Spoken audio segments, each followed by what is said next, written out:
Let's break it down because it was far-reaching in terms of the storm surge problems. I mean, look at this all the way out and say around Dauphin Island. You're talking around 2 feet of storm surge there. And then, of course, as you get closer to where Helene made landfall, and we had hours and hours of that onshore wind, that's where we're seeing, I mean, around 6 feet in Port Manatee, up over 6 feet in Clearwater Beach. Cedar Key, of course, that just an impressive number of over 9 feet of storm surge there. This was record-breaking for Cedar Key. You can see Helene with 9.3, just absolutely blowing that old record from Idalia out of the water. And what you hate to see is kind of year right after year, kind of back to back there. No place even wants to deal with one major hurricane bringing storm surge like that. And instead, Cedar Key's seen one after another. Storm surge records for Florida, Jackie. Cedar Key from Helene is leading the way right now, and it just has absolutely smashed that old record of 6.84 feet. Right, all those records. Be a busy month for the tropics. In fact, more hurricanes hit South Florida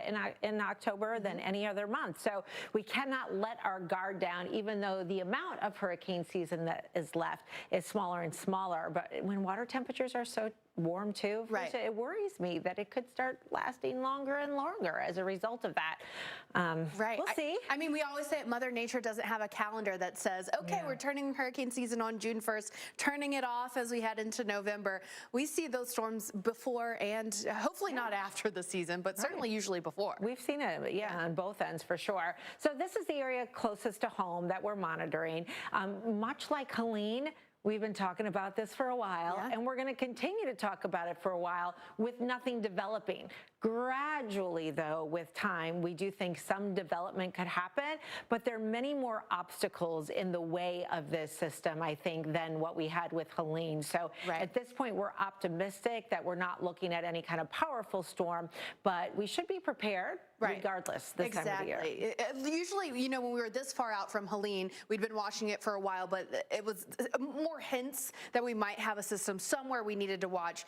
Our long-range models are hinting at this one kind of being a bit more messy. I want to throw that out there because I know right when we first started seeing this, a lot of people were posting on social media like, oh, look, there's going to be another storm, and it's getting people really, really anxious. So we still have quite some time to watch this before we can say, you know, yes or no on this. Know your sources. If you're looking beyond the Weather Channel on social media, that kind of thing, just know your sources are verified and actual meteorologists. So there is an area of low-level spin that will likely at least form in this area. It's probably going to be messy, as you said. It could be elongated. There's a lot of wind shear, and we're trophy across the eastern U.S. and into the northern Gulf right now, and that's a good thing because it really blocks out anything from coming inland into these areas. Unfortunately, it does not extend all the way over the Florida Peninsula. So at the moment, this looks like the area that will most likely be most vulnerable to at least these surges of tropical moisture. That's right. A lot of times these lows,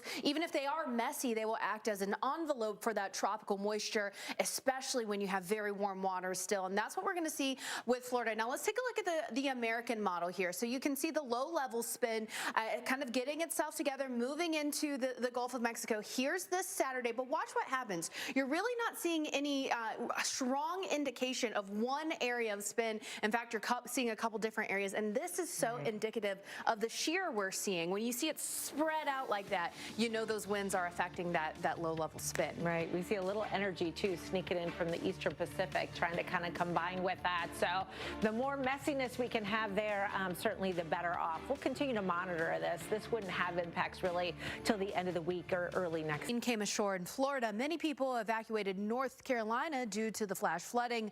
Michelle Turner returned to her St. Louis neighborhood, but is now making the trek back to the Tar Heel State. We have more from our Tegna partner, KSDK.